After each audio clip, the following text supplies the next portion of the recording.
Fala pessoal, estamos em mais um Multitude Especial Business. Hoje estamos trazendo nosso amigo aqui, Silvestre Mergulhão, CEO e founder da Impulso, host do Deep Dive Podcast. Seja bem-vindo.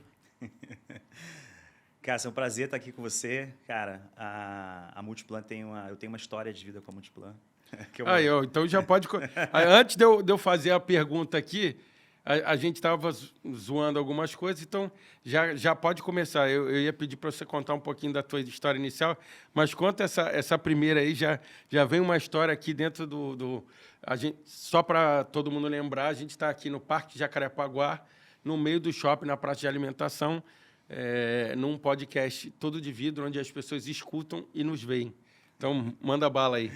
É que o Barra Shopping, né, que é aqui na Barra, aqui do lado, Sim. né, eu nasci na Taquara, né, que é aqui pertinho. Aqui pertinho, exatamente, né?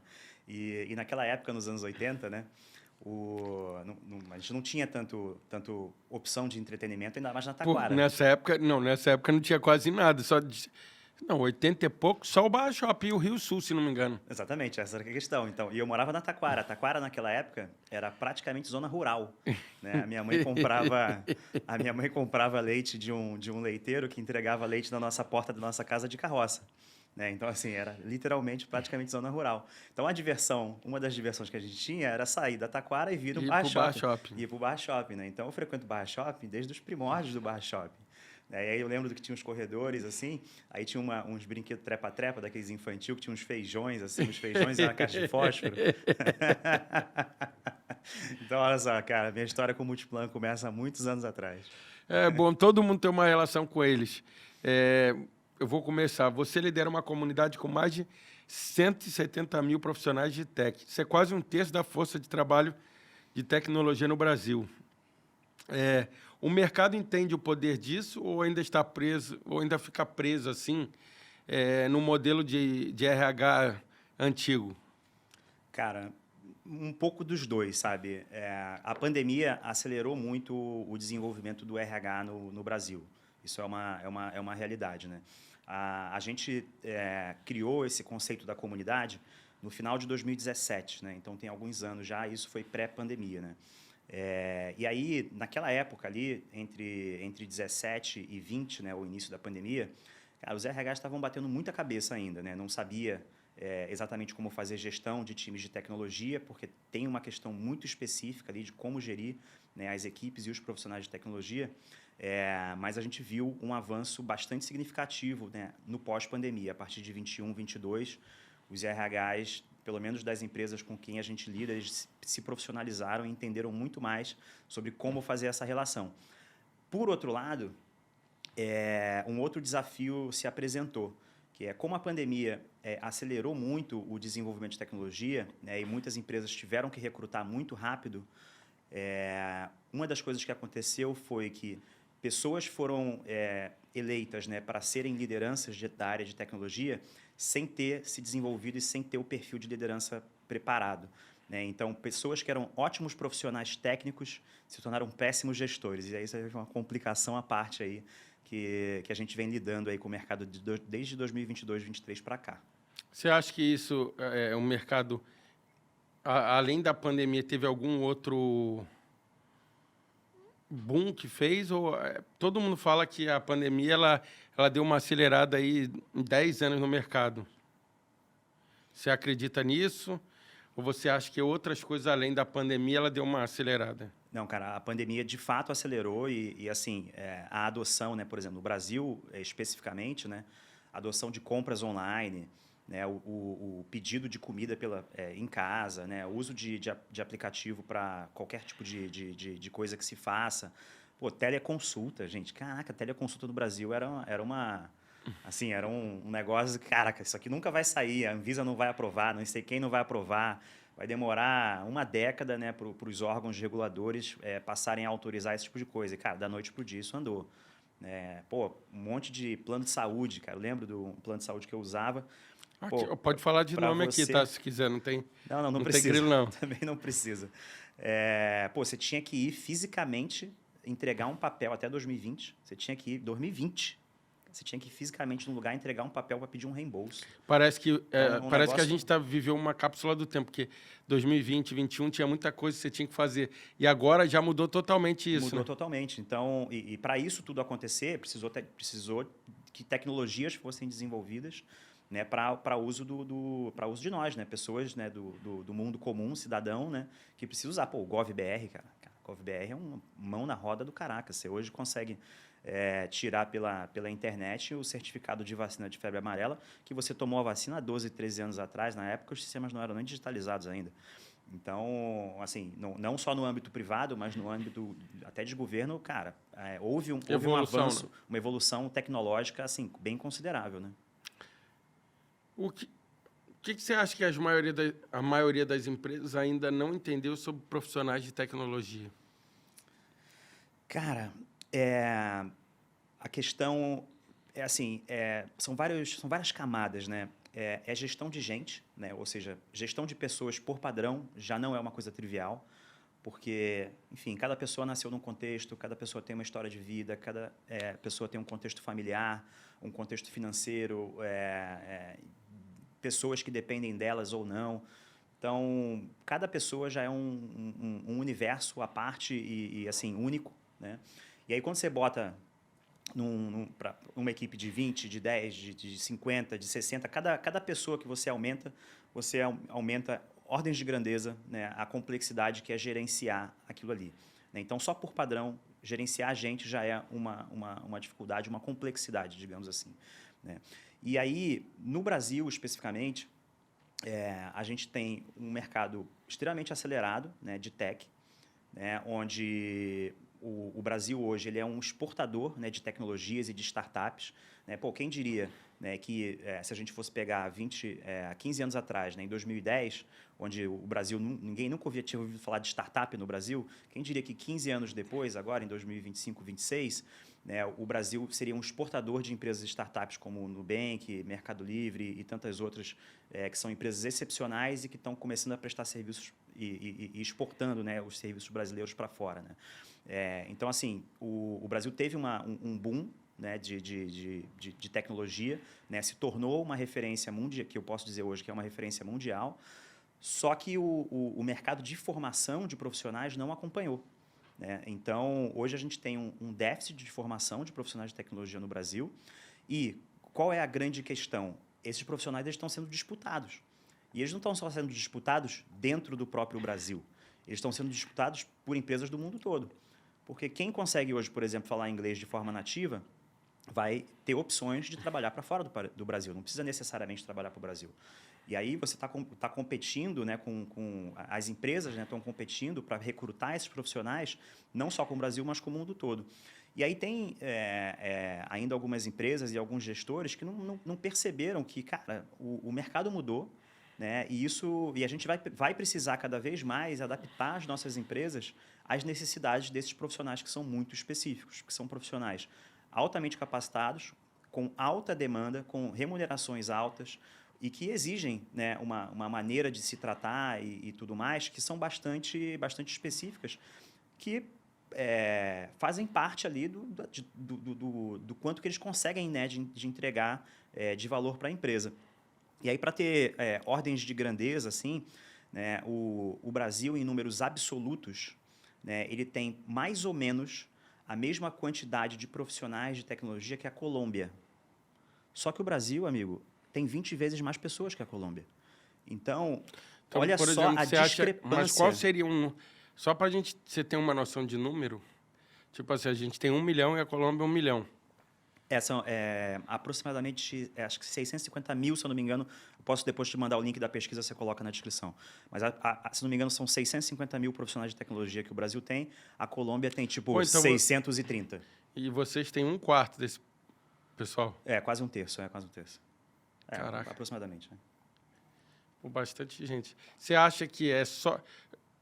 qual o motivo da gente... Assim, eu acho que tem cultura, assim, mas um dos motivos da gente não se desenvolver tanto, você acha que tem a ver com a educação ou procurar outras áreas?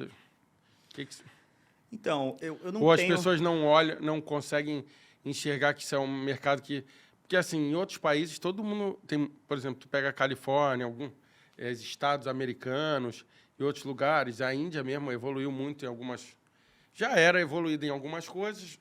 E aí você vê que as pessoas, às vezes, estão trocando, querendo fazer outras coisas. E aqui, às vezes, a gente procura outras profissões em vez de procurar uma área que tem emprego, tem evolução, os salários são melhores. Cara, eu não tenho uma resposta exata, mas eu tenho insights, né? O Brasil, existe uma penetração tecnológica muito forte no Brasil. O que eu quero dizer com isso? Quase a totalidade da população tem celular com acesso à internet. Então, nós, como brasileiros, somos muito usuários, né, mas muito pouco criadores, né, de tecnologia. E isso é notório, isso está espalhado. Agora, por que é dessa maneira? Poderia dizer aqui que é simplesmente educação, mas não sei se é só isso. Eu conheço pessoas que, por eu conhecer proximamente, eu sei que são extremamente inteligentes e capazes, mas quando você fala, pô, cara, aprende a programar, a pessoa fica assim, não, programar é um negócio só para quem tem muito conhecimento. Eu falei, não, amigo, qualquer pessoa pode aprender a programar. Qualquer pessoa aprendeu português, aprendeu a fazer redação, faz a prova do Enem, responde perguntas, sabe matemática. Cara, todo mundo que aprendeu isso pode aprender a programar. Então, me parece que pode ser um mix assim, tanto de preconceito, né, de preconceito ainda naquele estereótipo do nerd, que já não é mais verdadeiro, mas que pode estar ainda incutido na cabeça, né, de algumas pessoas, quanto assim, um medo que eu não sei de onde vem, né, de que assim, a tecnologia é um negócio muito, muito difícil, aquilo aí é só para quem sabe muito. E a verdade é que a gente precisa desmistificar isso. Não acredito que vai haver uma solução única. Tá? Então, o que tem acontecido no mercado nos últimos anos? Né? Muitas universidades têm aberto, né, novos cursos, aumentado o seu número de vagas, mas o mercado privado, tanto de universidades, né, mas o mercado privado de cursos livres também cada vez cresce mais. Então, a gente tem inúmeras empresas, né, que oferecem cursos livres, né, e que, assim, eu acho que vai ser um mix de tudo isso que vai ajudar o Brasil a, pelo menos, dar um avanço. Mas o fato a gente está bem atrás. Uma outra coisa, contratar bem é mais técnica ou é mais comportamento e valores? Cara, é os dois. Mas existe aquela frase famosa, né? A gente contrata pelos hard skills e demite pelos soft skills. Isso aí, cara, é a mais pura verdade. Então, em tecnologia, apesar da tecnologia avançar rápido e as pessoas terem uma sensação de que, cara, tudo move muito rápido e tudo mais, a realidade é que as coisas não são da noite para o dia.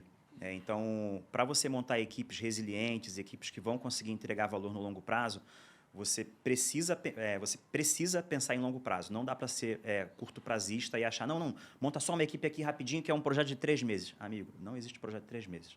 Qualquer projeto sério, ele vai durar anos. Anos de pesquisa, desenvolvimento e de continuidade de processo para que ele chegue no mercado de forma madura e resolva o problema das pessoas. Essas coisas duram anos, não duram meses.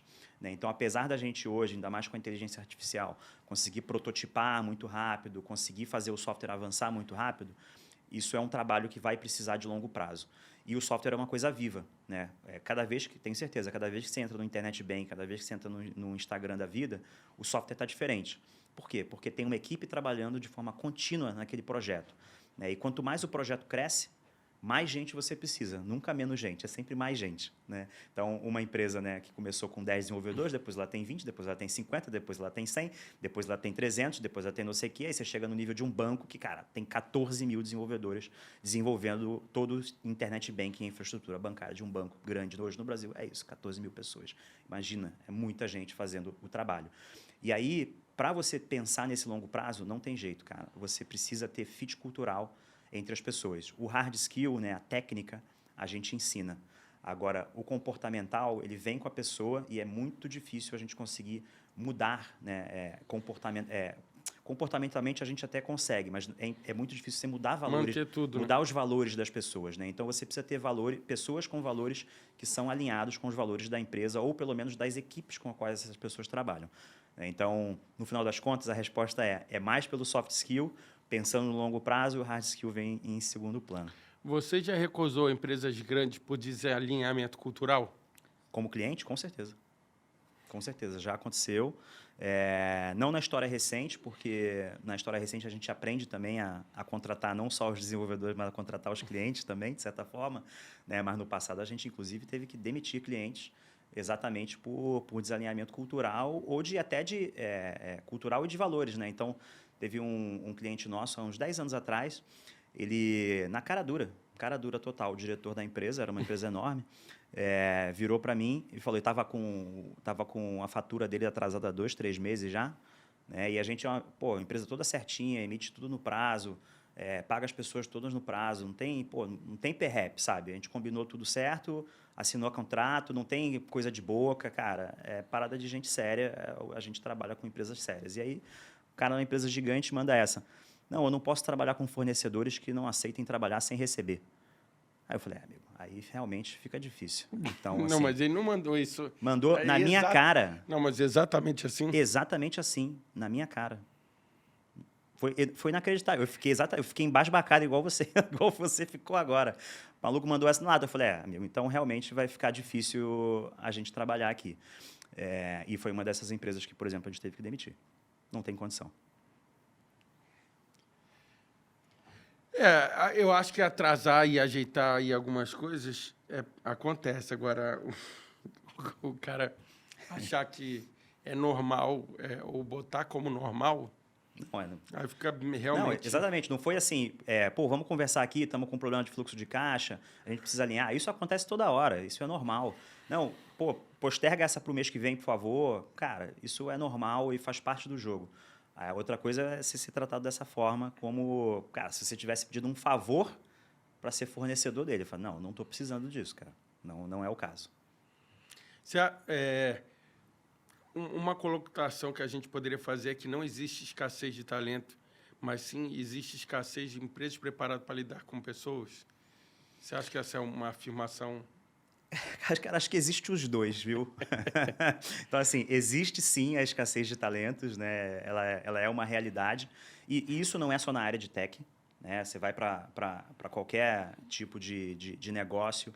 Se você for conversar lá com o empresário, ele sempre vai falar, cara, tá difícil achar pessoas dedicadas com esse perfil X, e aí esse perfil X pode ser qualquer coisa. Então, eu acho que a escassez de talentos é meio que uma coisa generalizada. Mas também, né, por parte das empresas, né, existe essa dificuldade, né, sobre como fazer, né, gestão de gente. Então, mas qual é a grande questão e que eu acho que a gente tem que, tanto o lado das empresas quanto o lado dos profissionais, precisam refletir sobre o assunto. Né?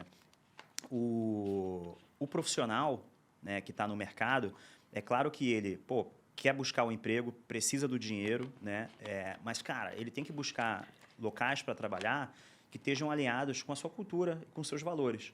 Né? Então, num passado muito distante, eu acreditava que existiam empresas boas e empresas ruins para se trabalhar, do meu ponto de vista. Né? E depois eu percebi, cara, que assim, não existe empresa boa e empresa ruim. Existe a empresa que eu me adapto, existe a empresa que eu não me adapto. Então, se um profissional hoje, eu considero ele como ruim dentro da minha empresa, na verdade, não é porque ele é uma pessoa ruim, não é porque ele é um mau profissional. É só porque, dentro dos valores da cultura dele, ele não se adapta à nossa cultura. Mas ele colocado num outro ambiente, numa outra forma de trabalhar, eventualmente ele vai se adaptar e isso não vai ser um problema. Né? Então, muita gente, por exemplo, fala do mercado financeiro. Né? Então, o mercado financeiro é uma guerra, as pessoas querem se comer umas às outras, um puxar o tapete do outro e não sei o quê. Né? Cara, tem gente que ama isso, acha maneiríssimo e fala, caraca, aí, consegui fazer isso, consegui fazer aquilo. Aí o cara achou que ia puxar meu tapete, eu puxei o tapete dele antes, não sei o quê. E eles estão fazendo isso não com maldade, com má intenção, estão fazendo isso porque, cara, é assim que eles gostam de viver. E tá tudo certo. E ele sabe que um dia vai ser puxado o tapete e outro dia ele que vai puxar. E assim, tá tudo certo. Então, assim, coloca para trabalhar nessas empresas quem gosta de trabalhar assim. E aí o pessoal vai estar feliz fazendo esse trabalho dessa forma.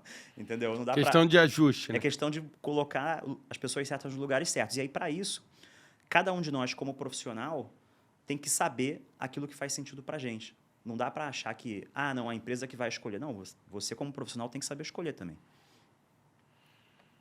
Qual é a verdade mais desconfortável que líderes não querem ouvir sobre seus times? Verdades mais desconfortáveis que líderes não querem ouvir sobre seus times. Nossa, essa pergunta é difícil. Deixa eu pensar aqui. Eu gosto da frase de verdades inconvenientes, né? E eu não sei se eu vou conseguir responder exatamente a pergunta, mas eu acredito, né? Se eu tivesse uma varinha mágica, assim, o que você gostaria que todas as pessoas do mundo tivessem hoje, nesse momento? Pá, conseguisse. Eu diria assim, autonomia. Assim, eu gostaria que cada pessoa no mundo, no universo, conseguisse desenvolver sua autonomia. Autonomia no sentido de? Autonomia no sentido de perceber que as suas escolhas estão no seu controle. Então, você tem a capacidade, né, de decidir aquilo que você quer ou não quer fazer da sua vida. Né? Claro que nem sempre o mundo vai te ajudar, às vezes ele vai te atrapalhar, mas você tem a capacidade de poder decidir, né, uma parte considerável das coisas que você escolhe ou não escolhe fazer na sua vida. Né? E aí, o que eu vejo, né, nas equipes, nas pessoas, e aí vamos falar também dos líderes, que foi sobre a pergunta que você fez. Cara, muitas vezes a gente quer, como profissional, ter autonomia, mas não quer assumir as responsabilidades sobre isso. Né? Então, assim, cara, eu decidi. Se eu decidir, todas as consequências que vierem após essa decisão, elas são da minha responsabilidade, porque fui eu que decidi. Eu não deleguei para ninguém decidir no meu lugar. Né?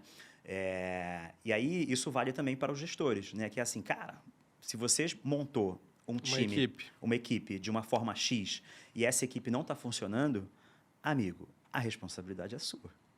Então, assim, se está dando errado, o mínimo que você tem que fazer é tentar fazer diferente. Porque da forma como está e não está funcionando, se você continuar fazendo da mesma forma, vai continuar sem funcionar.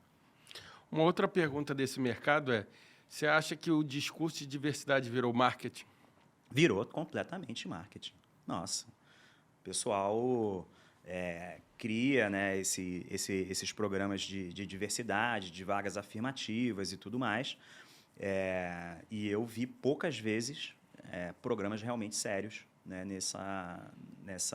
nesse departamento. Assim, a maioria usa isso como marketing, né, e sem eventualmente até medições reais que comprovem que aquilo funciona ou que não funciona, ou de como deveria funcionar. Eu não tenho uma resposta óbvia para isso, até porque, cara, o que acontece, né? Vamos supor, hoje existe um grupo muito menor de mulheres do que de homens na área de tecnologia, como programadores e desenvolvedores. Aí você vira para a empresa assim, não, agora tem que ter 50% de homens e 50% de mulher na sua equipe. Amigo, essas pessoas não estão disponíveis no mercado. Então, assim, como que você vai conseguir montar uma equipe 50-50 se o mercado não é 50-50? E não é só você tentando fazer isso, é você e o resto do mercado tentando fazer isso. Então, assim, a conta não fecha, não dá. Né? E aí, o que a gente precisa fazer? A coisa precisa vir da formação, vir da base. Né? Mas, às vezes, não seria mais fácil essa galera começar a formar internamente? Trazer pessoas mais no nível de estágio e trazer, eu vou botar mais mulheres aqui que queiram ou que estão começando para poder treinar nisso, em vez de só procurar. Isso. Não, as empresas fazem isso. As empresas fazem isso. A partir de determinado porte, né, de tamanho de empresa, ela tem capacidade de conseguir fazer isso e elas fazem. Né? Ainda assim, não é uma coisa trivial, porque até para atrair, né, esses possíveis talentos, existe uma dificuldade, existe uma barreira. Assim como existe a barreira, né, eu comentei anteriormente, né, das pessoas no Brasil, por algum motivo, acharem que tecnologia é uma coisa meio alienígena, que não é para mim, porque é muito difícil, existe algum tipo de barreira cultural que eu não sei como foi criada e como que a gente faz para ela ser quebrada, que também dificulta, né, o público feminino de adentrar nessa área de tech. Né? E eu não sei como resolver isso exatamente, não tenho uma resposta para isso, mas é uma constatação de que, de fato, menos mulheres buscam as áreas tecnológicas do que homens. E aí, cara, eu acho que vai demorar, eventualmente, talvez, não séculos, eu acho que não dura isso tudo, mas talvez demore algumas décadas para que esses estigmas, né, sejam quebrados. Né? Até porque, se a gente for comparar hoje com 20 anos atrás, amigo, já é da água para o vinho, porque há 20 anos atrás não tinha mulher nenhuma na área de tecnologia praticamente. né? E isso já foi mudando com o tempo. Mas, cara, isso é um estigma e é tão importante lembrar disso, cara. As primeiras programadoras do mundo eram mulheres. A Ada, que foi responsável por programar aqueles supercomputadores, cara, isso da década de 40 e 50, cara, eram mulheres. As primeiras programadoras eram todas mulheres, né? Então, a mulher, se você olhar os artigos científicos, elas estavam participando das equipes, né, que criaram os computadores desde o começo, né? Então, em algum momento isso descasou, né? E aí mudou, não só no Brasil, né? Mundo todo, é uma questão mundial. Mas beleza. Eu acho que existe uma tendência, né, para que isso seja reajustado. Agora uma pergunta meio polêmica. Diga aí. Home office híbrido ou presencial? O que é o discurso bonito versus o que realmente funciona? Boa, essa é excelente, cara. Muito bom, adoro isso. Cara, para mim, o híbrido é o pior de todos os mundos. Peraí, repete? Pior? O híbrido é o pior de todos os mundos. O pessoal fala que é o melhor. O híbrido é o pior de todos os mundos, porque ele consegue juntar o pior do que você tem no remoto com o pior do que você tem no presencial. E eu vou explicar. Cara, o que acontece? Quando você é uma empresa que trabalha remoto, todos os seus processos, formas de trabalho, ações, atividades, elas precisam ser pensadas para que elas funcionem a partir do ponto de vista remoto. Então, não tem, vamos tomar um cafezinho. Não tem. O cafezinho é virtual, é marcado, é agendado, e se aquilo tem que ter um output, esse output é um documento, esse output é uma lista de tarefas, né, de coisas que vão ser feitas após aquele encontro, né, e tudo mais. Então, quando você tem todos os processos preparados para o remoto, isso tudo funciona, porque está todo mundo no mesmo ambiente, né? Todas as ferramentas são digitais. Eu estou aqui na minha casa, ou onde quer que eu esteja, você está na sua casa tendo acesso às mesmas informações que eu tenho, né? Esse é o ambiente 100% remoto. Por outro lado, quando a gente está num ambiente 100% presencial, aí é tudo que está acontecendo fisicamente. Então, assim, não tem a ferramenta digital. Mas por quê? Porque essa coisa está aqui nesse quadro, né? Então, está todo mundo que está naquele ambiente, naquele espaço, está vendo aquele quadro físico, está colando os post-its, está vendo o papel em cima da mesa, né? Está vendo as coisas que precisam fazer dentro do mundo físico, que são as coisas que estão lá fisicamente aos olhos e à vista de todo mundo que também está lá, né? Então, está todo mundo numa sala de reunião, está todo mundo vendo os olhos dos outros, está todo mundo vendo as mãos, está todo mundo vendo o corpo, porque está todo mundo fisicamente no mesmo lugar. Agora, mistura os dois, irmão.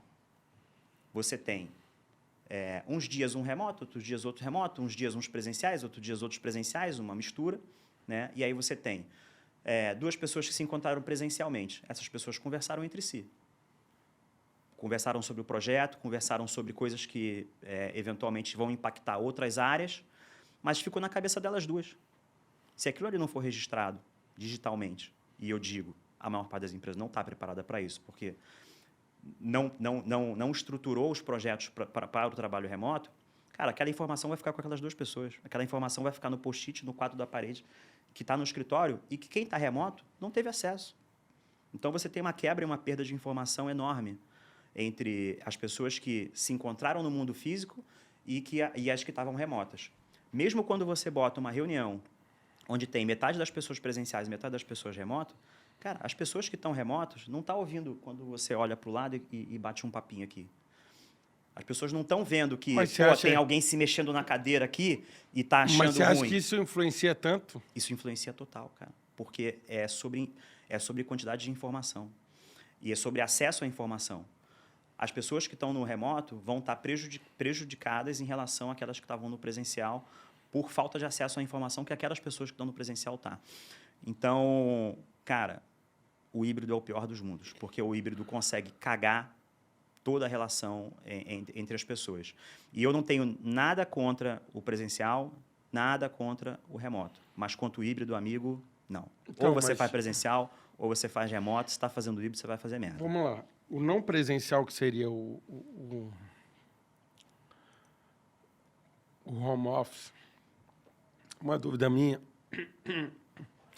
é assim, que nem a gente fala, a vida toda a gente passou, o estagiário querendo pegar experiência e convivência com com um sênior ou alguma coisa assim. A minha pergunta é como é que num mundo desse, você que está vendo direto, o pessoal não enxerga, eu acho, aí é uma opinião minha, que vai acabar um momento que essa transição de conhecimento ela não é passada na totalidade ou numa proporção maior. Por quê? Eu não tenho uma convivência diária. Eu tenho uma convivência digital, que é o que você está falando. É essa diferença de eu estar do lado, o cara olhar e falar assim, pô, muda aquilo ali que dá para ficar melhor. Ah, eu escutei isso aqui, ó, tu pode fazer assim. Isso, você não acha que afeta os futuros profissionais e o mercado em relação a isso? Sim. Vou separar duas coisas, tá? Uma é o aprendizado, né? A forma de aprendizado, né? E de ganhar senioridade, né? Você entrar como estagiário e ganhar conhecimento. Outra coisa é a relação próxima, né? De você estar trabalhando junto e poder ver, tá? São duas coisas distintas. Essa parte, né? De estar trabalhando junto e você poder ver e poder dizer faz assim, faz assado, cara, isso é uma questão de criar processos virtuais que favoreçam com que isso aconteça. Não quer dizer que vai ser igual ao presencial, não vai ser. Vai ser diferente. Pode ser até que seja menos eficiente, mas o fato é possível. Tá? Só que, assim, não vai ser igual a como não, fazer é no possível, presencial. mas alguém faz? Cara, isso depende das empresas criarem processo para isso. Tá? E aí tem formas de se fazer, aí a gente poderia entrar nas formas. Tá? Aí tem o outro lado, que é formatos de aprendizado. Você diria que, na sua época, né, na minha época, que é a mesma, né? Nesse caso, uma criança de 10 anos conseguiria aprender remotamente assistindo vídeo no YouTube? Vídeo no Telecurso 2000? Não, acho que não. Exato, eu também. Mas hoje as pessoas aprendem. Não, eu concordo, só que eu acho que tem gente que nasceu para aprender vendo, gente que nasceu a aprender fazendo, gente que nasceu a aprender escutando. Então, assim, eu acho que tem... É o que você está falando, são casos. Eu não adianta... Vou dar um exemplo aqui. Eu sou um cara que não funciona muito no EAD, vamos dizer. Não é a mesma coisa. Eu sou um cara que, se eu ver aqui fazendo não sei o quê, eu aprendo muito mais rápido. Ah, que nem você falou. Aí eu que estou falando. Se você botar aqui e repetir 1000 vezes, se o macaco aprendeu, tem que aprender, né? Então, assim, você vai aprender, mas você não vai ter tanta facilidade. É igual a minha área. A gente fala um pouco da criação de publicidade, propaganda, agência. O que acontece? Eu acho, né? É uma opinião minha, eu já conversei várias vezes. Eu sinto falta que nessa geração e no que a gente está agora vivendo hoje, você não tem mais esse convívio de você fazer um brainstorm, às vezes, de uma criação. E nada, assim, você consegue fazer num outro processo, como você está falando, em relação a essa situação aí de você fazer digital, mas eu acho que é difícil. Eu faço as duas, tá? Que nem você está falando. Querendo ou não, a nossa geração foi passada pelo rolo compressor. Foi. Então, você não teve, vai fazer. Não. Irmão, faz, senão vai dar ruim, se vira. Você estar no malabares e fazendo outra coisa. Então, assim, você vai fazer. Mas eu não sinto essa mesma conectividade, eu não sinto essa mesma interação. Por exemplo, a gente sempre perguntou, e aí, como é que é? Você ia pegar um estágio, aí o cara chegava lá, olá, tudo bem? Aí você, tudo bem, ó, trouxe aqui. Ué, mas tu tá direto da escola, direto da faculdade e tal? Sim, eu vim procurar o meu primeiro estágio, cara, mas eu preciso de experiência. Aí tu fala, pô, mas... Como, né? Como eu tenho experiência se você precisa de uma pessoa com experiência? Então, sempre foi isso. Hoje em dia, já se aceita esse outro lado. Só que eu às vezes, sinto falta nessa conectividade que, principalmente na minha área, ela faz muita diferença. Porque tem hora que que nem você falou, exatamente você falou há um pouquinho atrás. A gente está conversando aqui, e você falou alguma coisa e num clique eu peguei aqui, ó. G Suplementos. Suplemento feito pela GK, mais top do mercado, não sei o quê, que é o caso desse energético. Mas aí cara, você poderia encaixar uma frase outra. Por quê? Porque a gente estava brincando aqui e fez. No digital, até pode ter, mas vai ser difícil, porque o timing é outro. Então, eu acho que, assim, tem algumas coisas, e aí é onde eu fico nesse meio, se o híbrido... é tão ruim nesse sentido. Porque hoje a gente criou uma geração, e eu falo em outros podcasts, que o pessoal, você está falando aí que é ruim, mas hoje a galera quase que exige isso. É uma quase que... Sabe o ticket de refeição? Ou, hoje em dia, se você tem muita gente, você falar assim, o trabalho é presencial 100%. Não, em tecnologia? Não só em tecnologia. Não vai funcionar muito não, em tecnologia tem um monte de gente, porque você vê muita gente espalhada pelo mundo, pelo Brasil e tal. Mas você vê nas outras áreas, hoje quase que é uma obrigação você ter um modelo híbrido, pelo menos com 2 dias. Por exemplo, você pega São Paulo, o pessoal fala muito que segunda e sexta são os dias que a galera trabalha de home office. Sexta porque pega o interior e segunda porque está voltando. Sim, e sim. aí o miolo faz. Então, assim, como é que... Você acha que tem uma resolução? Então, vamos lá. Ou você acha que o mercado vai mudar? Ou qual é a tendência que você vê nisso aí? Porque eu acho que hoje a gente passa por uma transformação meio que nisso aí. Eu não sei se a gente está voltando. Muitas empresas grandes de tech voltaram para modelo presencial, até porque a gente sabe que o pessoal voa muito, por mais controle e tal, você vê que muita gente voa. Essa é a gestão, cara. Não, eu sei que é gestão, mas, como você diz, igual a gente fala em tudo, nem todo mundo tem tudo. Então, muita gente não tem gestão. Mas o que é mais fácil? Eu não ter uma gestão e ter todo mundo presencial, que eu meio que obrigo. Mas aí você não garante resultado. Não. Eles só vão estar lá fisicamente. Mas vamos lá, por partes. Falando de aprendizado, né, e assim como a questão dos valores, cada pessoa tem suas especificidades, né? Então, conforme você for se desenvolvendo, né, ao longo da sua adolescência, início da juventude, você como profissional tem que descobrir qual é aquele modelo que você se adapta mais. Então, vão ter profissionais que, mesmo no nível de estagiário, eles vão trabalhar e vão conseguir aprender muito bem remotamente. E vão ter outros que não vão ter essa capacidade. Vai depender do próprio profissional saber fazer essa autoanálise, né, e buscar as empresas que se adequem ao seu modelo. Então, por isso que eu não tenho nada contra o trabalho presencial. Eu acho que o trabalho presencial ele é necessário para muitas pessoas, né, mas isso não impede o trabalho remoto de existir, né, e vice-versa. Agora, falando sobre a questão do híbrido, qual é o problema do híbrido? E lembrando, eu não falei que eu sou contra os encontros. Os encontros pessoais e os encontros de trabalho, eles são muito necessários. Mas o trabalho híbrido, como ele está sendo divulgado hoje e sendo utilizado pelas empresas, onde, normalmente, cada um escolhe os dias que vai ou que não vai, é que é o problema. Porque quando cada um escolhe os dias que vai e que não vai, né, o que se gera é essa desinformação e essa falta de conhecimento generalizado que eu estava mencionando, né? Para você fazer alguns tipos de trabalho específicos, por exemplo, na minha empresa, a gente realiza planejamento estratégico e revisão estratégica 3 vezes por ano, né, com todas as lideranças. Esse encontro é presencial, mas está todo mundo lá. Não é opcional estar lá quando a gente está fazendo planejamento estratégico. Então, está todo mundo junto, todo mundo na mesma sala, todo mundo seguindo os mesmos processos, trabalhando em conjunto para fazer o desenvolvimento do planejamento estratégico, né? E a mesma coisa pode acontecer para fazer um brainstorming de um projeto de marketing e coisas do gênero. Então, eu não estou dizendo que eu sou contra o encontro presencial e o trabalho presencial nos momentos em que ele faz sentido. A forma como está sendo feito e desenvolvido o trabalho híbrido hoje, genericamente falando, é que, para mim, está cagado. Né, que cara, não, cada um vai o dia que quer, o importante é estar todo mundo 2 ou 3 vezes por semana aqui, mas é qualquer dia. Até porque hoje as empresas reduziram o tamanho do escritório, então, se bota todo mundo no escritório, nem tem espaço para todo mundo mais, em geral. Né? São Paulo está assim, né? Normalmente, nenhuma das empresas tem espaço para todo mundo. Tem muita gente trocando. Tu vê que a gente estava falando um pouquinho antes do Cubo e tal, você vai lá, você vai nesses lugares e, cara, muda muito, né? Você vê que...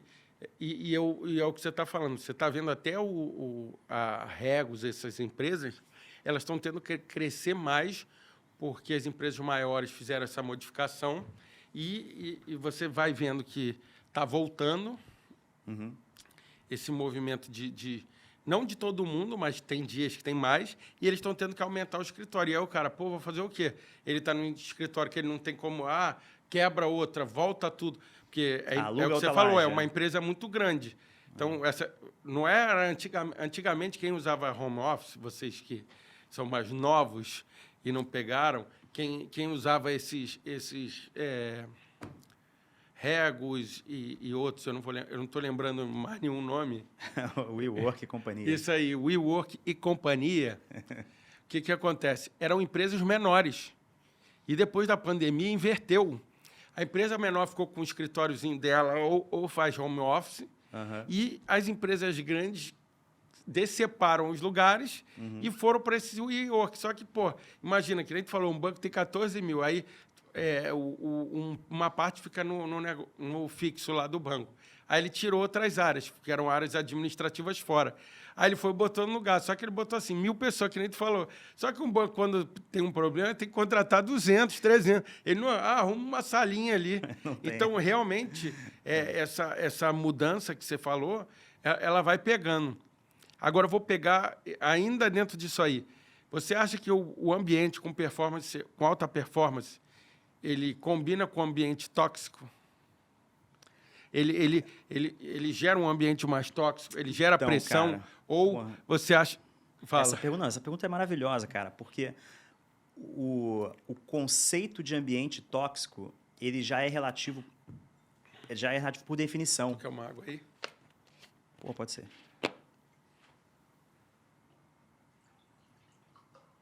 Tá bom.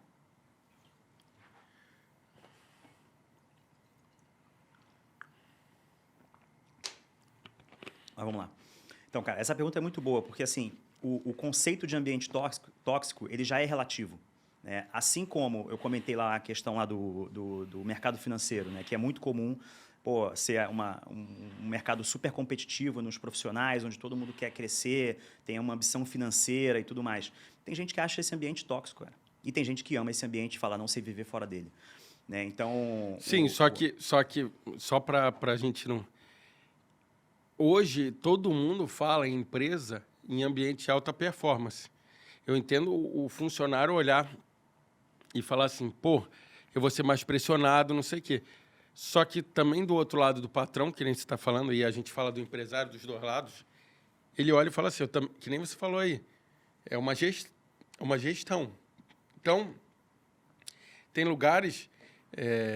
a gente já passou por uma... Eu não vou falar nome, porque senão vão saber quem falou. Mas a gente vai vendo bancos, que nem você falou, bolsa de valores, certos tipos de empresa, eles têm uma cultura muito arrojada. Eu posso falar o nome que a gente vive sendo mencionado, o Thales Gomes, do G4, sempre fala isso, de pressionar. E aí muitas pessoas falam assim, pô, mas será que esse ambiente ele não está atrapalhando? E até o momento, em termos de entrega para ele tem mostrado, tanto que no final do ano eles bateram recorde de faturamento, que está funcionando. Mas é o que você está falando. Às vezes funciona para uns e não funciona para outros. Cara, o conceito de alta performance, ele não necessariamente tem a ver com pressão e quantidade de horas trabalhadas. Né? O conceito de alta performance tem a ver com o output, né? com o outcome, que é o resultado. Né? E não com a quantidade de dias trabalhados ou de horas trabalhadas. Tem a ver com o resultado gerado pelo trabalho. E, para isso, você não necessariamente precisa trabalhar horas de forma extensiva e tudo mais. O que você precisa é ter métricas de medição que te comprovem se você está acima ou abaixo dos resultados que estavam esperados. Isso é o que define, né, uma equipe de alta performance. Né? Então, e aí você pode ter alta performance porque você trabalha de forma excessiva, né? Ou seja, você trabalha mais do que deveria para você atingir os resultados, ou você pode conseguir a mesma alta performance trabalhando de forma inteligente, cara. Então, eu acho que existe uma mistura de conceitos aí no mercado por essa confusão, né, de achar que alta performance está conectada com horas extras, horas excessivas, excesso de trabalho e tudo mais. Eu não acredito que isso seja verdade. Né, e a gente precisa dar uma desmistificada, né, nessa misturada aí de conceitos que acontece no mercado. né? E o Thales, cara, eu não tenho nada contra ele, também não tenho nada a favor. Mas ele é um puta marqueteiro, né, meu irmão?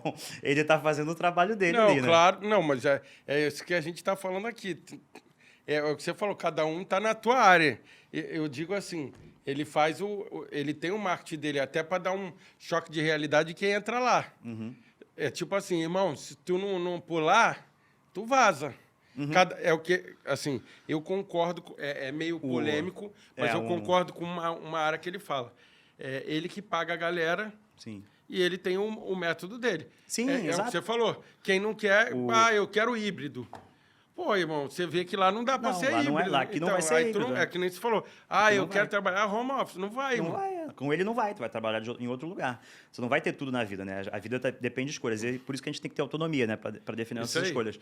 Tem numa outra área, cara, tem um empresário amigo meu, ele trabalha.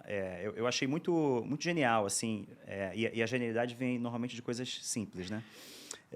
A forma como ele gerencia, também remotamente, né, uma equipe de produção de vídeo. Eu falei, cara, uma produção de vídeo, como é que você consegue gerenciar remotamente a produção de vídeo? Como é que funciona isso? Ele fala, cara, eu criei uma estrutura onde os profissionais têm lá, as equipes têm X pessoas, não lembro exatamente, aí cada equipe tem um profissional júnior, um sênior, um plênio e um gestor e não sei o quê, aí tem aquela informação.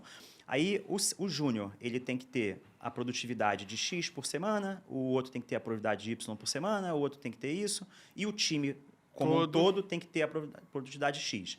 E aí, toda semana, chega sexta-feira, ele mede. O time produziu quanto? Esse aqui, E aí fica assim, ó, bateu, não bateu. Bateu é verde, não bateu é vermelho. Aí tem a galera que, toda semana tá lá, verdinho. Equipe de alta performance. Criou a métrica é batida toda semana, tá resolvendo o trabalho. Não importa quantas horas a pessoa trabalhou. Importa que ela entregou. Ela entregou. Agora, irmão, primeira semana, vermelho. Segunda semana, vermelho. Terceira semana, amiguinho, você tá 3 semanas de vermelho. Tá tudo bem? Você tá precisando de ajuda? Tá acontecendo alguma coisa na sua família, na sua vida pessoal que tá causando isso? Sim, não? O que está acontecendo? Então tá, vamos continuar acompanhando. 4 semanas, 5 semanas, 6 semanas vermelho, falou, amigo, desculpa, você sabe qual era a métrica de sucesso aqui que te classificaria como apto a continuar nesse time. Você não está atingindo, então, infelizmente, você está desligado. Simples e genial. Para produção de vídeo.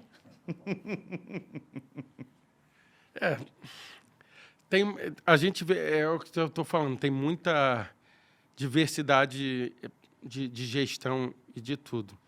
Então, agora eu vou mandar uma profunda. Qual foi o erro mais caro que você já cometeu como líder? Não demitir pessoas que eu deveria ter demitido. Não de fazer desligamentos, cara. É impressionante, porque você, como empresário, antes de tudo, você é um ser humano. E, cara, eu estou há 15 anos fazendo isso e não existe momento na minha vida que não dói meu coração quando eu tenho que desligar alguém. Porque eu poderia simplesmente colocar a culpa na pessoa e dizer, você é ruim, você não fez o trabalho que precisava fazer e tudo mais. Mas qual é a realidade? A realidade é que a culpa é minha. Por quê? Eu não fui capaz de contratar a pessoa que era correta para estar naquela posição. A pessoa que teria a capacidade de entregar o resultado que eu esperava. E, em segunda instância, mesmo que eu contratasse uma pessoa que não tivesse capacidade, eu não fui capaz de conseguir desenvolver aquela pessoa para que ela entregasse. Então, não importa o que aconteça, não faz sentido delegar a culpa disso para a pessoa. A culpa é minha, eu contratei errado, e se eu contratei errado, depois eu não fui capaz ainda de treinar aquela pessoa para que ela se desenvolvesse. Ou seja, eu errei todas as vezes. E aí, cada tempo que passa a mais dessa pessoa na empresa, ela é um estorvo, ela é um peso, não só para a empresa, porque ela não está entregando o resultado que deveria, provavelmente ela está contaminando negativamente as demais pessoas, né? E muitas vezes ela está ali infeliz, e quando a gente faz esse desligamento, apesar de ser duro, né, e repito, eu nunca me acostumei com isso, faz 15 anos que eu faço isso, eu ainda não sou uma pessoa que fala, não, desligo, normal, passa nada. Desliguei, 10 minutos depois, estou ok, vamos beber. Não, irmão, é foda pra caralho, é muito duro fazer isso. Mas quando você desliga, eventualmente é um presente que você dá para a pessoa. Porque você dá para ela a oportunidade de, eventualmente, ir para um outro lugar, onde ela vai ter a capacidade de se desenvolver muito mais. E eu já vi isso acontecendo, e aí é bonito demais. Porque aí você fala, caraca, foi duro, mas no final eu acho que foi melhor para ela do que ter continuado. E, cara, isso gera prejuízos múltiplos para a empresa, como eu comentei aqui. E aí, por muitas vezes, por um ato, vamos dizer assim, quase humanitário, né, de fornecer uma remuneração para aquela pessoa, a gente mantém ela na empresa por mais tempo do que deveria. E, cara, isso é sempre um erro. Crescer rápido destrói cultura? Atrapalha, dá umas confusão aí, cara, porque eventualmente você, para contratar mais rápido, você aceita contratar gente fora da sua cultura, né, fora dos seus valores, né, e aí isso dá uma atrapalhada e depois você tem que meter um freio de arrumação ali. Mas tem momentos em que a gente tem que fazer isso de forma consciente, né, sabendo o que está fazendo, né, e aí, cara, aí é gerenciar, é gestão. Qual comportamento você não tolera em líderes? Cara, birra, como é que chama? Infantilidade. Cara, se eu contrato um líder, amigo, a gente está falando de igual para igual. A gente é de sênior para sênior aqui. Aí birra, meu irmão, cara, quer fazer birra, vai pro jardim de infância. Porra. Dá para escalar empresa sem escalar ego? Porra, dá, cara, dá, porra. Mas, cara, ego é uma das coisas, é uma das coisas mais, assim, complexas, né, da psique humana. É o ego, cara. Porque a gente faz uma coisa e ela não dá certo, a gente fica doído, né? E o oposto também é verdade. A gente faz uma coisa e ela dá certo pra caraca, a gente fica infladão, né? Então, mas, cara, dá pra gerenciar isso, dá pra gerenciar. Estamos formando profissionais ou só empilhando certificados no seu ver? No meu caso, eu estou formando profissionais. Então, mas não, eu sei, mas você tem 170 mil currículos, 170 mil pessoas lá. Como é que você vê o mercado em relação a isso? Se o pessoal está formando mais profissionais ou todo mundo sai tirando certificado à torta ou à direita aí, mete lá e, pô, Silvestre, me ajuda aí para arrumar um emprego. Estou aqui com 100 certificados de especialização. Você sabe que eu acho que esse é um dos motivos pelo qual a área de tech ainda ainda é tão restrita, né, esse nicho. As pessoas acreditam ainda muito, as pessoas falando mercado geral Brasil, né, que é preciso se certificar, que é preciso ter uma formação, né, ainda existe essa grande valorização de você ter uma universidade. Não que a universidade seja ruim, pelo contrário, eu fiz universidade, não me arrependo e faria de novo, né, porque não só me ensinou muita coisa técnica e comportamental, mas me entregou conexões e amigos para a vida inteira, né? Então, assim, faria a universidade de novo se fosse necessário. Mas eu acho que as pessoas superestimam, né, essa necessidade de você ter um conhecimento, ter um diploma e se sentir preparado, né? E precisa haver essa desmistificação desse conceito de estar preparado, né? Entender que, cara, não existe preparado, existe um processo, e isso é na vida toda, né? Na vida toda a gente está num processo em que a gente está aprendendo até o dia que a gente morre, né? Literalmente. Então, entender que tudo é um processo, uma evolução contínua, que nunca vai parar, e que a gente deve continuar se desenvolvendo para todo sempre, eu acho que talvez ajudasse, né, as pessoas a querer menos o diploma, né, e começar mais a andar, né? Assim, pô, eu quero fazer uma maratona. Tá, mas você já deu o primeiro passo? Você não vai começar correndo 42 quilômetros, amigo. Dá o primeiro passo, corre 100 metros, corre 500 metros, corre 1 quilômetro, depois corre 2, depois corre 3. Depois que der o primeiro passo, dá o segundo, depois dá o terceiro, depois dá o quarto, e aí, enfim. Acho que precisa ter essa desmistificada aqui no Brasil, sabe? Você acha que as IAs vão substituir os devs ou os líderes despreparados? Despreparados, talvez sim. Porque não tem jeito, cara. A IA veio para ficar. Diferentemente de outras tecnologias que chegaram e estão até agora meio que assim, tipo, o que eu estou fazendo? Cara, a IA ela veio impactar o mercado fortemente, todos os setores, né? E não é diferente no mercado de tecnologia. Então, os profissionais de tecnologia, né, desenvolvedores, designers, etc., que já aprenderam, né, a utilizar a IA a seu favor, eles já estão ordens de grandeza mais produtivos. Ordens de grandeza, assim. Então, não tem jeito. Isso vai transformar o mercado cada vez mais daqui para frente. E quem ficar de purismo, né, achando que não, eu que faço o meu craftsmanship melhor do mundo, porque eu sou o melhor artesão e quiser fazer tudo na mão, amigo, vai ficar para trás. Não tem condição de acompanhar a mesma performance de um desenvolvedor que, cara, está usando o cutting edge do que tem de IA. O que você acha que muda no mercado tech nos próximos 3 a 5 anos? Então, eu tenho algumas futurologias aqui, cara. Vamos lá. Quadro Futurologias do tech aí, ó. O que acontece?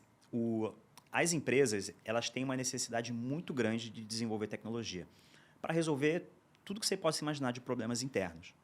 Só que as áreas de TI, até então, né, elas estavam abarrotadas, né, desenvolvendo tudo que podia, com um backlog infinito de coisas a fazer, sem conseguir acompanhar as necessidades da área de negócio. Tá? Isso era a realidade em tudo que é empresa por aí afora. Né, tem sempre muito mais coisa para fazer do que a equipe tem capacidade de executar. Né? Então, a gente pode enxergar a IA chegando de duas formas.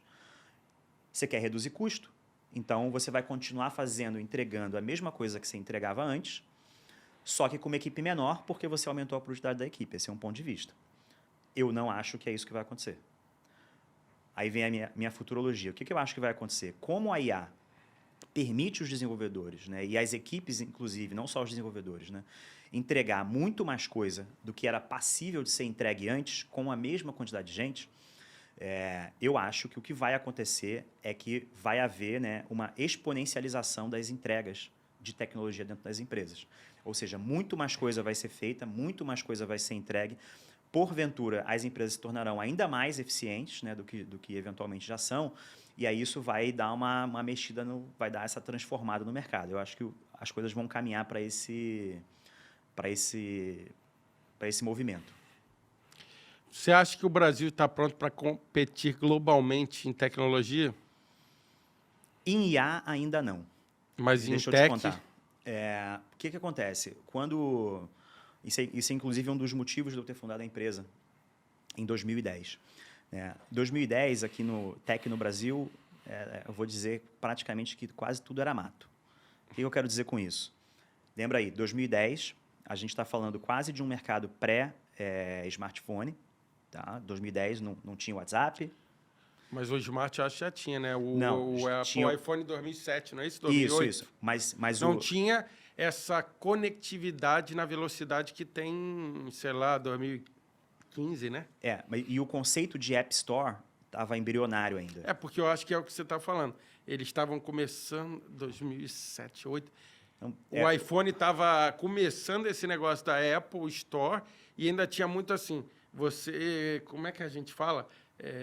A galera não vai nem saber disso, mas hoje seria o Bootcamp, Bootlegs, como é que é o nome? Bootstrap, que é quando você fazia o appzinho e jogava para dentro. Então, não é isso que é evoluído hoje, apertar hoje um botão. Apertar um botão e instala. Ou ele já está funcionando. Não. Você fazia o Bootstrap para funcionar no Windows ou no Mac. Você fazia várias... Eu sei porque a gente acabou fazendo um dos primeiros apps de carroceria, para carroceria de caminhão, para Mambrini, um abraço aí, Eduardo da Mambrini. A gente fez isso aí, na época, para um tablet. E Legal. O cara mandava direto e ele jogava. Então, assim, você tinha muito problema de compatibilidade, Sim, coisas que hoje é o que você está falando. Hoje, ele vamos dizer que eu não sou um entendedor.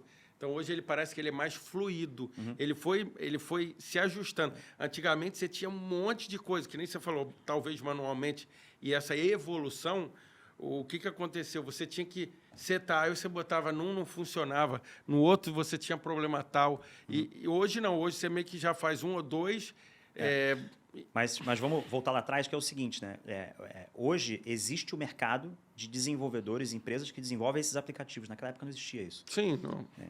Aquilo ali era embrionário. Então, assim, falando de 2010, mercado de smartphones era incipiente. E pequeno, né? E pequeno, incipiente. Comprar passagem aérea pela internet era uma loteria. GovBR não existia. Sim. Qualquer serviço governamental, seja federal, Também estadual, não existia. municipal, não existia. Qualquer coisa Só que a você... multa. Qualquer coisa que você quisesse resolver na sua vida de cidadão, você precisava ir para algum departamento, né, do governo. Os internet banks eram uma cagada para usar. Tinha aquele negócio que só funciona no browser, versão tal, não sei o quê e tudo mais. E tem um outro detalhe importante que às vezes a gente esquece, que é assim, cara, quando eu dava merda no telefone da tua casa, no serviço de telefonia, etc., você ficava 2 horas pendurado no telefone falando no telemarketing. Sim. Para conseguir falar com o atendente. Para poder resolver, não tudo. Não tudo. Por quê? Porque não é só porque a empresa não queria fazer um atendimento ruim. Não é por isso. É porque o software que o atendente usava era uma merda. Porque o software que o atendente usava era lento. Porque a operadora estava com 3, 4 softwares diferentes para gerenciar a linha de um cliente. E o cara tinha que abrir e logar em todos aqueles sistemas e olhar um sistema e olhar o outro. Por isso que vinha informação errada para cacete, um monte de treta. Porque essas porra dos sistemas corporativos eram uma cagada. Tá? Essa é a realidade. E aí, por que era assim em 2010, do meu ponto de vista? Porque a gente estava utilizando no Brasil tecnologia ultrapassada, né, usando métodos ultrapassados para desenvolver esse tipo de software, esse tipo de tecnologia. Então, 2010, cara, a gente estava na era das trevas aqui no Brasil em termos de desenvolvimento de tecnologia. E eu falo isso porque, nessa época, eu já estava trabalhando para startup nos Estados Unidos. Então, eu via o que estava acontecendo nos Estados Unidos e comparava com o que estava acontecendo aqui no Brasil e falava, meu amigo, o Brasil, se continuar nessa treta aqui, tá fudido, porque a gente vai ficar num reme-reme do cacete e essa porra não vai sair do lugar, né? Então, eu já, trabalhando com desenvolvimento ágil, Extreme Programming, Ruby on Rails, que foi a tecnologia que desenvolveu as primeiras versões do Twitter, por exemplo, tudo mais. E aqui no Brasil, a gente estava trabalhando com CMMI, que era um método de desenvolvimento, Java com struts, que era uma tecnologia super hypada da época para o mercado corporativo, mas a realidade é que, assim, cara, entregar software naquele negócio era uma complexidade absurda, demorava anos e anos e anos para você conseguir fazer qualquer coisa e era uma cagada, né? Hoje Java é uma tecnologia maravilhosa, mas naquela época, não dá para dizer isso daquela época, apesar de ter muitos defensores disso, né, por pura nostalgia, acredito eu. Então, essa são em 2010. E aí, cara, eu fundei a empresa porque eu falei assim, cara, alguém precisa fazer uma coisa pelo Brasil. Porque não é possível, né? E aí, só que eu não fui o único, né? Então, contemporaneamente a mim, né, tiveram outras empresas, né, de pessoas que depois eu via conhecendo, né, e tal. E essas empresas, né, ajudaram o Brasil a se mover, né? Então, você olha lá a nossa carteira de clientes, cara, a gente ajudou todas aquelas empresas a sair dessa idade das trevas da tecnologia e avançar, né, pro quase estado da arte que a gente tem hoje. Né, que cara, a gente está exportando tecnologia aqui do Brasil, as startups brasileiras estão se tornando referência mundial e etc. Então, tecnologicamente, andou. Agora, qual é a próxima milha, o próximo desafio? Aí, respondendo a tua pergunta, né, se o Brasil está preparado. Cara, a mesma coisa que aconteceu em 2010 para 2025 com a tecnologia, tecnologia, não é que está voltando, tem que acontecer agora com a IA. Porque a gente não pode ficar no Brasil na série B da IA. Amigo, a IA não, vai mas no outro a gente ficou... a gente ficou na série B? Durante muito tempo a gente ficou na série B. Até que as coisas começaram a mudar. E hoje, em 2025, 26, né? 15 anos depois... Você não acha que a gente é mais lento nesse... A gente espera tomar umas porradas para a gente entrar no eixo? Às vezes, sim. Às vezes, sim. Talvez precise levar umas porradas. Tudo bem que quando o brasileiro também se mete para mexer, né? Então, aí tem as outras coisas que a gente fala. O brasileiro deveria ser estudado. Tem outras coisas. O lance, eu acho que às vezes é um gatilho para o brasileiro falar assim, ó, tô tomando baile do pessoal, alguma coisa. Eu acho que às vezes a gente se acomoda, tem alguma coisa disso. Porque a gente vê, o brasileiro inventa coisa pra caramba, está acostumado a fazer coisa com pouco recurso. Tudo bem, é o que você falou, pode ser também um pouco cultural, alguma coisa nesse sentido. Mas eu acho que às vezes, quando a gente pega, você vê a gente sem apoio, sem um monte de coisa que a gente não tem, a gente tem uma área bem desenvolvida. Eu acho que com a IA, que nem você ia falar que hoje a gente estaria na IA em qual liga? Porra, nem sei dizer, cara, mas assim... A gente estaria rebaixado na 4ª liga, será? Não, também acho que não é pra tanto, né? Também não é pra tanto. Mas o fato é que, cara, a gente precisa jogar a Série A desse jogo. Cara, porque senão, Mas daqui a 10 anos... Você não acha que a gente já está num processo disso? Talvez. Eu não tô vendo ainda, cara, nos meus clientes todos, assim, eu acho que não tá ainda... O pessoal não entendeu ainda o tamanho do impacto. Mas você atende muita gente grande? Muita gente grande. Então, o que eu vejo do cara grande? Ele é o último a entrar nesse game. Ele parece que ele fica, principalmente no Brasil, por causa das nossas leis e tal, e tudo. Então, os caras parece que eles vão deixando, vamos dizer assim, ó, vamos deixar pegar fogo até onde dá. E aí, quando dá, ele fala assim, liga agora para o 90, liga para o bombeiro, liga para todo mundo. Não, essa é a minha percepção, eu estou falando. Tem coisa que a gente fala assim, não é possível. O cara é desse tamanho, é um monstro, a empresa é gigante. Vou chutar aqui, vou pegar uma IBM, vou pegar uma NET, vou pegar uma Vivo. Aí tu fala assim, cara, o cara não é possível que esse cara não faz isso. E aí você vê. Só que também, às vezes, tu pega assim, não, ó, a gente vai trocar isso em 10 dias. Bum. Não, claro que você não vai mudar tudo, sim. porque é o que a gente está falando, são percepções, são pessoas, níveis de liderança e as grandes empresas, o movimento. As grandes empresas, elas são transatlânticos, né? Elas têm maior dificuldade de movimentação e rápida, ainda depende da cabeça, né, de quem está gerindo, que é o que sim. aquilo que você falou lá atrás. Eu tenho um gestor. Se ele é um cara mais propenso para acelerar, eu tenho mais facilidade, porque ele vai jogar mais verba para isso, ele vai direcionar as pessoas. Agora, se eu falo, tu pega muita gente aí, que o cara fala assim, não vou botar IA na minha empresa, não, que ela não precisa. Não precisa, tá eu estou falando assim, você vê... Vai dar ruim. Não, sim, e aí, só que hoje eu estou vendo muito o quê? Às vezes, funcionário meter a mão e falar assim, ó, a gente precisa disso aqui, o concorrente está com isso. O cliente chega e fala assim, ó, eu fui atendido por uma IA. E aí o cara vai ficando envergonhado. Hoje tem essa diferença. Mexe com o ego dele lá, então, e ele fala, porra, não posso deixar, né? É isso, concorrente, tem que correr atrás. Você pega uma empresa top 1 e aí você pega o cara top 10. O cara top 10, ele já está mexendo e aí o cliente chega para você para falar isso. Imagina, tu tá lá sentado, mas ali o cara faz. Então, eu acho que isso pode ser um... Exato, Mas aí, qual é a minha visão, né? Assim como a gente fez parte desse movimento, né, e ajudou, né, o Brasil, né, nesse desenvolvimento tecnológico nos últimos 15, 20, 16 anos, né, meu objetivo com a Impulso daqui para frente como é que a gente faz a mesma coisa que a gente fez para a tecnologia, né, como a gente faz com isso especificamente com a IA, né, como que a gente, desenvolve as pessoas para que elas tenham conhecimento em inteligência artificial, como que a gente desenvolve e ensina os desenvolvedores, né, a trabalhar com inteligência artificial para que isso impacte, no final das contas, na vida do nosso cliente. Porque, o desenvolvedor que quiser ficar de fora, meu irmão, ele já tem que saber que ele vai estar fora do game daqui a alguns anos. Então, assim, tem que cair de cabeça, não tem jeito. A IA vai mudar e transformar radicalmente muitas formas de trabalho e com o desenvolvimento de software não vai ser diferente. Então, muitas das coisas que a gente aprendeu até hoje sobre como desenvolver software, não vou dizer joga no lixo, mas assim, vai ser transformado e modificado radicalmente. A gente está entrando no último bloco aqui, vai falar um pouquinho de comunidade, impacto e legado. Vou aproveitar, esse é o momento da Évora aqui, ó.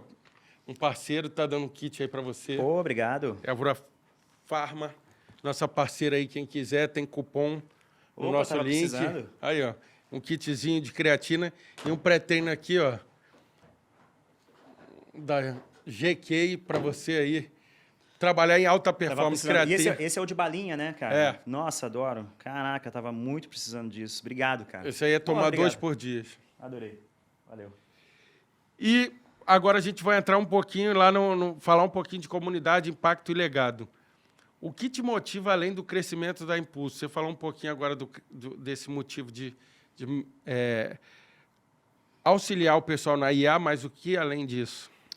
Cara, quando eu fundei a empresa em 2010, a gente tinha uma missão, a nossa primeira missão, né? Tava escrito mais ou menos assim: fazer programadores felizes e clientes mais lucrativas, entregando software que simplesmente funciona.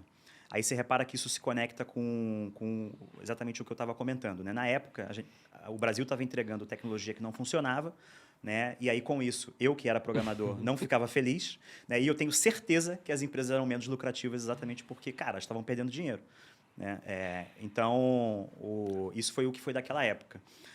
E isso nunca sumiu totalmente, mas foi se adaptando, né? Quando depois a gente criou o conceito da comunidade, que a gente expandiu, transformou isso de certa forma em exponencial, pegou gente do Brasil inteiro para trabalhar nas melhores empresas de São Paulo, né, que principalmente estão em São Paulo, não exclusivamente, mas que principalmente estão em São Paulo. Cara, a gente tem um depoimento de um desenvolvedor, um impulser. Ele mora no interior do Mato Grosso, no Pantanal, e ele falou assim, ele deu esse depoimento, eu não pedi, ele estava numa live conosco há muitos anos atrás e ele mandou essa. Cara, eu moro numa cidade onde jacaré atravessa a rua e eu É verdade. Ele é o croco. Aí, para vocês, eu vou ter que fazer essa arte. Para vocês que não acompanham, ele é o nosso crocodilo dandy do Brasil. o amigo ali Impulser, tá? O jacaré tá atravessando lá a rua dele, mas vai lá. Boa. Ele falou, eu moro numa cidade onde jacaré atravessa a rua e eu trabalho para Cielo.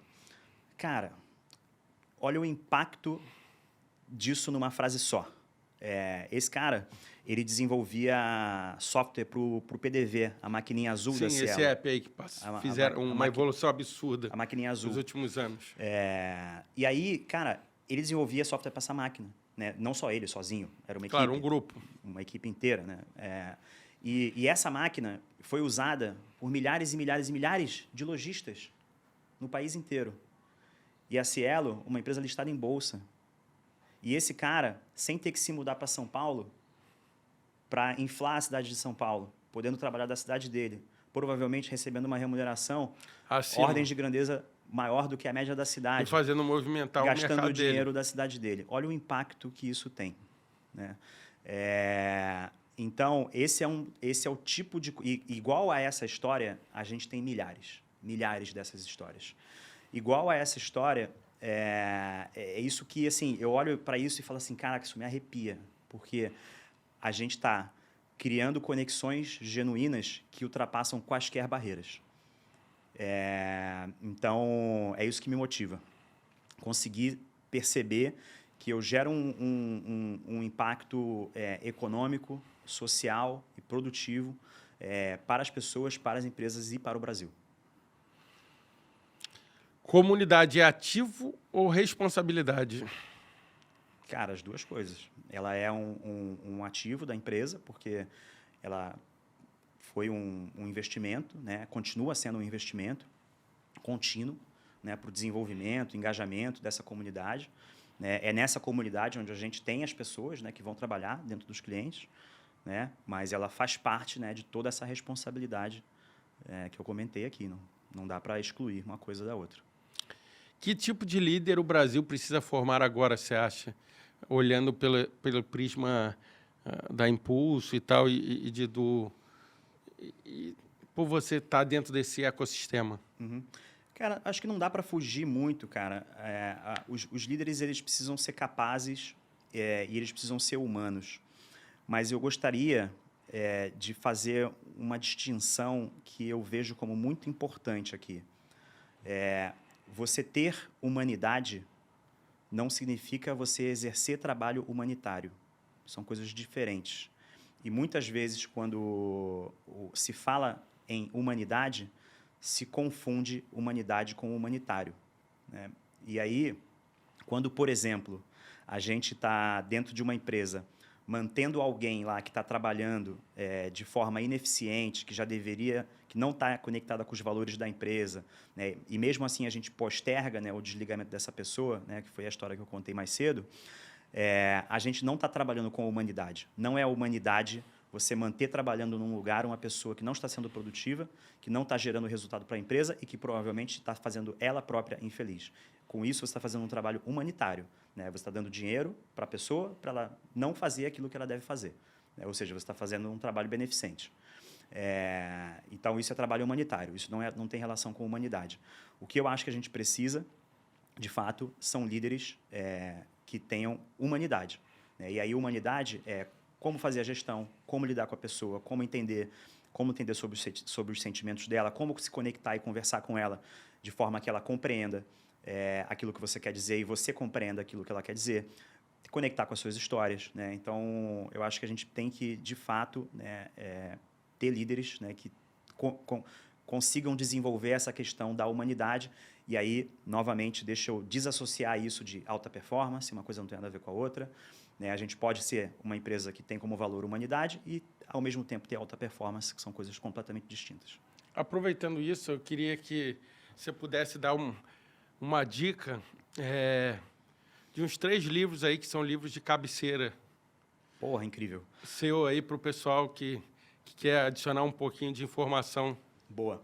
Cara, muitas pessoas me olham hoje, né, e falam, pô, esse cara sempre foi um líder, esse cara sempre se desenvolveu, sempre foi assim, ele fala tão bem, ou coisas desse gênero. E eu queria dizer que não, eu era um nerd, introspectivo, programador, que preferia falar com máquinas a falar com gente, né? Tudo isso foi um processo de desenvolvimento, e os 3 livros que eu vou citar aqui fizeram parte desse trabalho de desenvolvimento que eu fui, de certa forma, obrigado a fazer por assumir a gestão de uma empresa do porte que a gente tem hoje, né? Então, aproveita quantas pessoas são espalhadas, que deve ser, né? 200, aproximadamente. Nível no Brasil? No Brasil. Alguns gato pingado foram para fora, mas são todos brasileiros.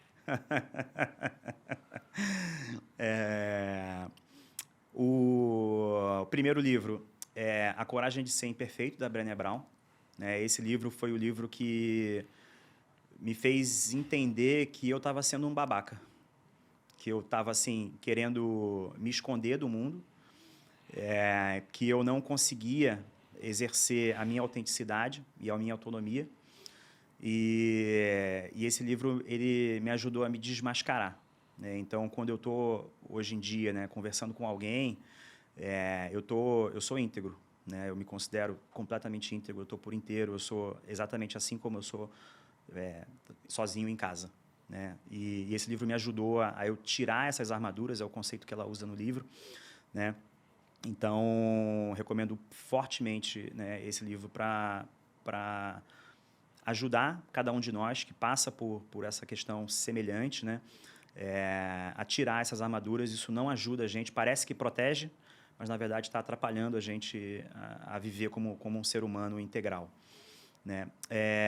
O outro livro que eu indicaria, Agilidade Emocional, Susan David, se eu não me engano, posso estar enganado, mas Agilidade Emocional é o nome do livro.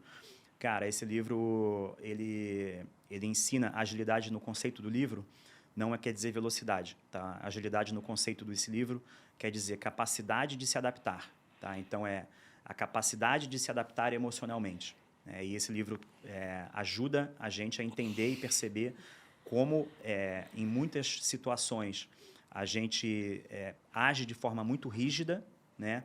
Não percebendo que, se a gente for mais fluido e se a gente tiver melhor capacidade de adaptação, a gente vai conseguir, individualmente, na relação com os demais e com a sociedade, viver de maneira mais plena, mais tranquila e atingir os objetivos individuais de cada um de nós.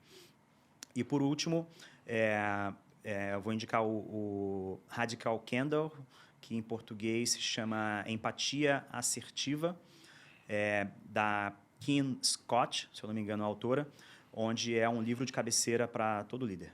Cara, esse livro é maravilhoso, é o livro que, assim, você vai se tornar um líder, amigo, lê esse livro. Você já se tornou um livro? Lê o livro. Você já leu há um ano passado? Lê de novo. É o Radical Candor, Empatia Assertiva, da Kim Scott.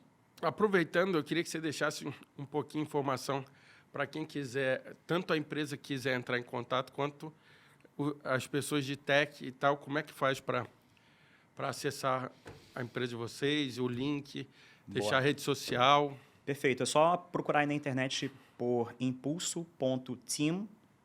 E aí você vai achar nosso Instagram, você vai achar nosso site. O site é impulso.team. Lá você tem a parte de oportunidade de carreira, né? Aí toda a informação lá, assim como a parte toda B2B também para atendimento ao cliente corporativo. E também não posso deixar de falar das minhas próprias pessoais, né? Pode Só buscar falar. por S Mergulhão no Instagram ou Silvestre Mergulhão no LinkedIn, se conecta lá comigo.